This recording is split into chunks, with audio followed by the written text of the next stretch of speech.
The Rlaarlo ROG1, also known as the Gladiator, is turning out to be a little bit of a controversial RC car. Last week I actually put the ROG1 at the #1 spot.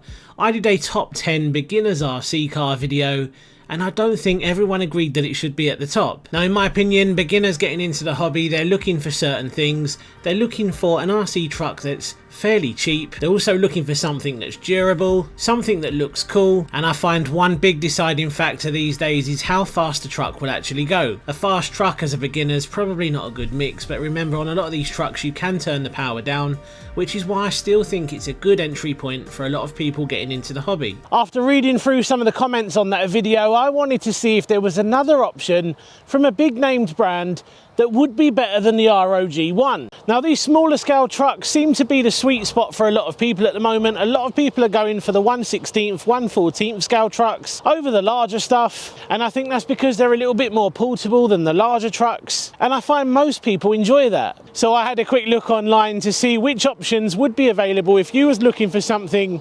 comparable to an ROG1 in size, and in the 1/14th scale class there's not really many options. Of course, the new Traxxas Minimax is going to be 1/14th scale, but that's way more expensive than the ROG1. There wasn't really many options apart from the team associated Reflex 14MT. So this is the team associated Reflex 14MT.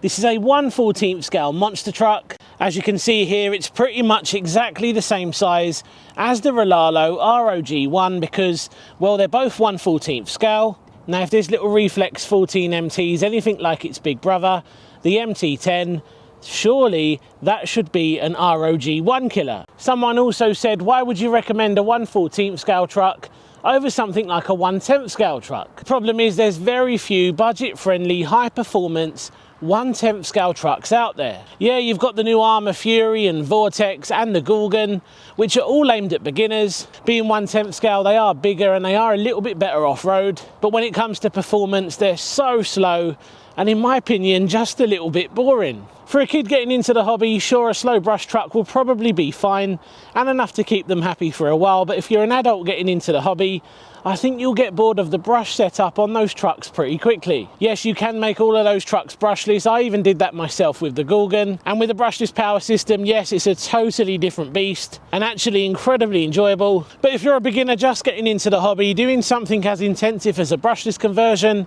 may not sound too appealing, and it's also not always an easy thing to do. What do you think of brush power setups in 2024? Let me know in the comments. Brushless is so much more affordable than it used to be. I'm not really sure why so many RC brands still think it's a good idea. I guess it's all about money saving and making the most profit. Who really knows? Because there isn't really many good 1/10th scale platforms out there which are also quite powerful, cheap and durable.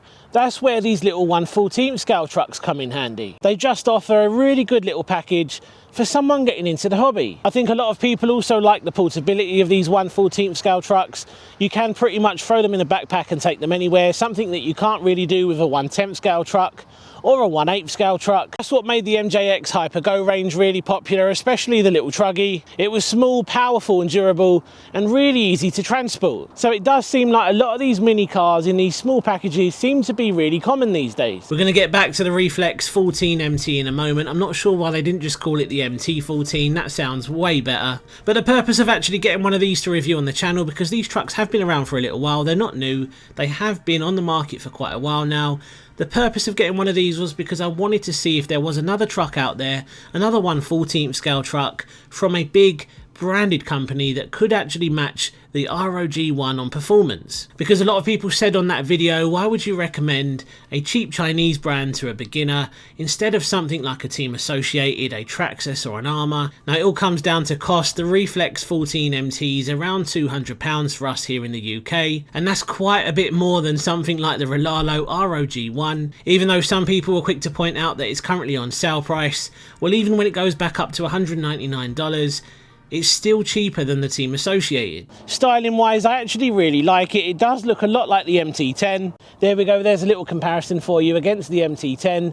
You can see just how much smaller the Reflex is compared to that. It was a real shame when they put the price of the MT10 up, because for a long time it was the go-to beginner truck. It was durable, fast on 2S and 3S and pretty much everything you'd ever want. It got really popular, And then of course they put the prices up. So we know it's like a baby MT10. Now taking a look, we have got LED lights on the front bumper, just like with the bigger brother. We don't get any LEDs on the rear, but we do get a big adjustable wheelie bar. These tyres feel really nice, really sticky. This thing's got tiny little body clips and it doesn't have clip retainers. I wouldn't want to be losing them. So let's get the body off and take a closer look underneath. Right, so let's take a closer look under the body. Now let's start with the shocks.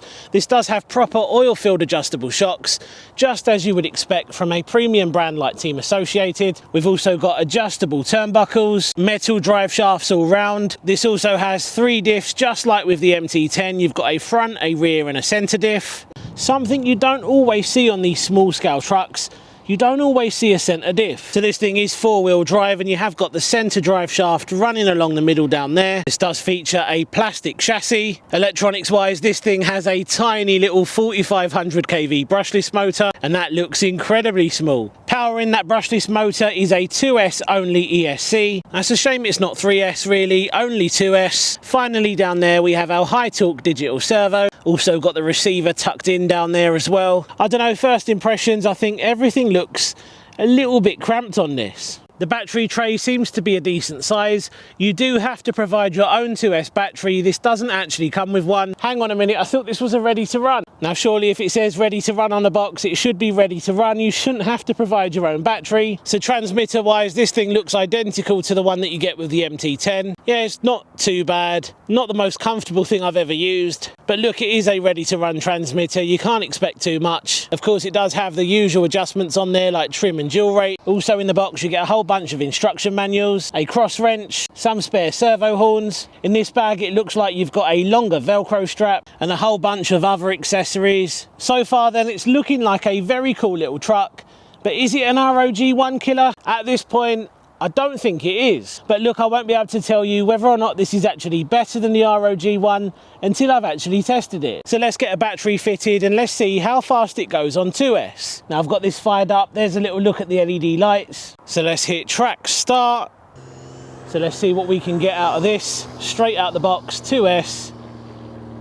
It's a real shame that these won't run 3S because I think with that high kV motor, it would have probably been quicker than the ROG1. It feels quick, doesn't feel as quick as the Rlaarlo, but of course that was 3S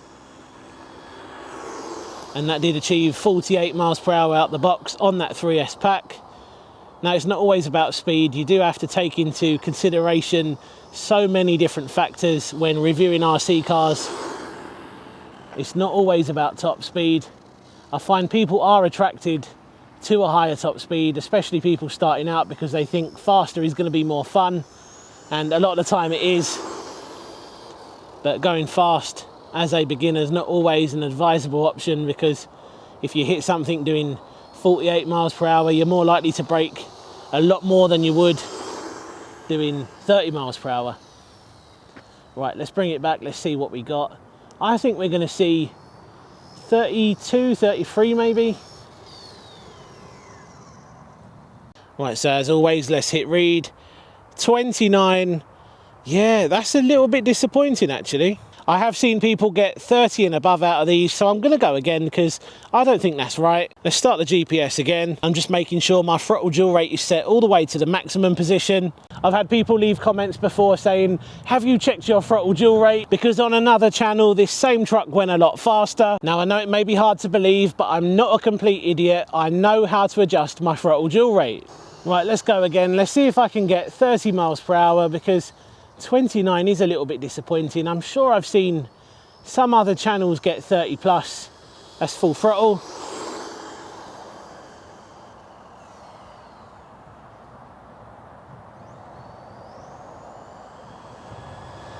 Are we going to see 30?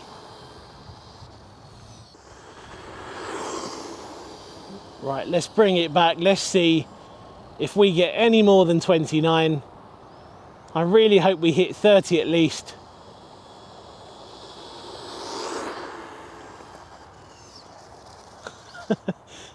It is a cool little truck. I don't know if it's more fun than the ROG1 though.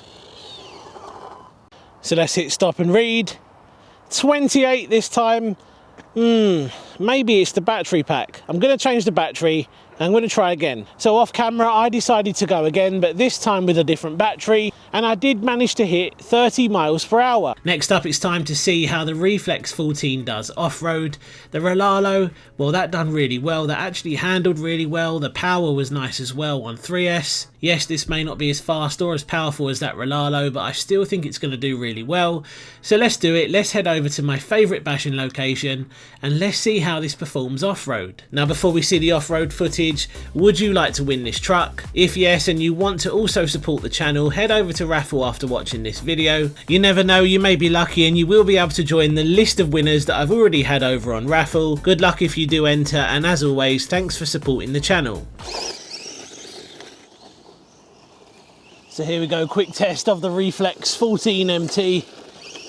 Feels a little bit twitchy. I'm going to have to turn my steering dual rate down a little bit. Yeah, that feels better. It just felt a little bit twitchy. Now, power wise, yeah, pretty good on 2S.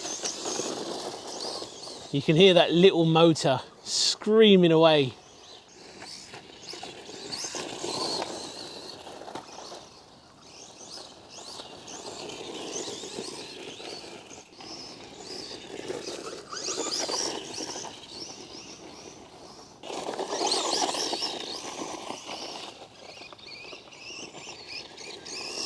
So off-road performance was actually really good. It's definitely comparable to that little Rlaarlo. Even though it's only 2S, it still felt like it had enough power. Although that little motor was screaming away and it did get a little bit warm at times. This little truck feels exactly like a mini MT10. And of course the MT10 is a fantastic truck, which we know is one of the best 3S ready bashers out there. This really does feel like a smaller, scaled down version of that. It's a real shame they increased the price of the MT10 because that was pretty much the go-to beginner truck at the time. Sadly, it's no longer a very good option for a lot of people. They've priced it just a little bit too high for a lot of beginners getting into the hobby. But anyway, we're not here to talk about the MT10. We're here to talk about the MT14. Sorry, I mean the 14 MT. A very solid, high quality little truck. But of course you can get more for your money, especially when it comes to performance. If you're looking for a little bit more speed, the ROG1 is going to be the one to go for. And when you look at current pricing, well, the sale price at the moment is $159. That's about £121. That's £80 cheaper than this little Reflex. You can kind of see now why the Rlaarlo is probably a slightly better option. And this is one of the biggest things actually. A lot of these cheap Chinese trucks give you so much more performance compared to some of the big brands out there. Yes, there's a new Traxxas Mini Max coming and that does look really cool. I'll be very interested to see how that truck performs. Of course I'll be getting one to feature on the channel, but there's a real lack of good beginner entry options out there. You do see a lot of beginner options. You know, you've got the Armour Gorgon, the Vortex, the Fury. They're also a bit bigger at 1/10 scale. The only thing bringing those down is the lack of performance. You know, those trucks have got brushed power systems, and in 2024, even the Armour Grom range, again, really good, durable, high quality little trucks, but for the money, they cost exactly the same as the Rlaarlo ROG1 at the moment. And you've seen how that thing performs, and those little Groms, they only do like 20 miles per hour out the box. I think it all comes down to parts availability. Of course, anything Armour, you're going to be able to get the parts quite easily. You know, they're available in most hobby stores. Compared to Rlaarlo, of course, you will be waiting up to 2 weeks to get your spare parts in the post. If waiting for parts doesn't really bother you, then of course the ROG1 seems like the best option. I really think the big brands out there, Team Associated, Armour, Traxxas and all the others, they need to give us a good beginner option which is also just as powerful as a lot of these cheaper Chinese trucks. Brushed power systems, in my opinion, shouldn't even be a thing in 2024. Not when brushless is so much more affordable now. I don't know why, but Armour could have made the Grom range brushless, ready to run right out the box. They could have given us a really good high performance beginner package, but they didn't. They chose to give us a brush power system, which in my opinion is underwhelming, it's too slow, and it's just a bit boring. This is where these cheaper budget trucks like the ROG1 and the MJX Hyper Go really start to shine, because you can see that for the money you're getting a very high performance little truck that's also durable and good to look at, and all of these things is something beginners are looking at when they're just getting into the hobby. Sadly, this is going to be an issue for some time. I don't think any of the big brands are going to give us what we want, so for the moment we're going to have to stick to some of these cheaper options. I think I've demonstrated in today's video why these cheap brands are so popular at the moment. I would say they currently rule the cheap and budget market, and the only way this is going to change is if we see some good, affordable, high performance options from some of the bigger brands. The new Traxxas Minimax looks promising, but again, at the price, it may just be a little bit too expensive for people getting into the hobby. So I can't see these cheap brands going anywhere. I can only see them getting even bigger. I really hope you enjoyed today's video, and if you did, don't forget to hit that subscribe button. Also, let me know what you think of the little Reflex 14MT. Would you buy one of those over the Rlaarlo ROG1? Let me know in the comment section down below. Cheers for watching, see you on the next one, take care. If you enjoyed today's video and you want to see more from Team Associated here on my channel, click one of these videos now.